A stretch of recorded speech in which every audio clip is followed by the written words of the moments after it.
Hi there guys, in this video I will show you how to hide WhatsApp number in WhatsApp group.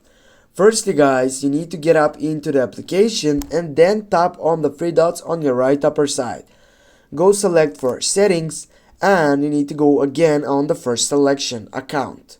Then go for the privacy sections, and as you can see right here you have a lot of options, but you need to choose the right option here, and the right option here is for side section which says about.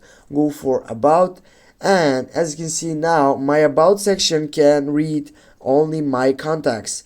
I need to go and select nobody to make sure that I'm gonna hide the WhatsApp number in that WhatsApp group. I will go for nobody, and with this guys we have done it. Thanks for watching. Don't forget to hit that like and share the video, and if you have any questions please comment down below in the section. See you soon guys.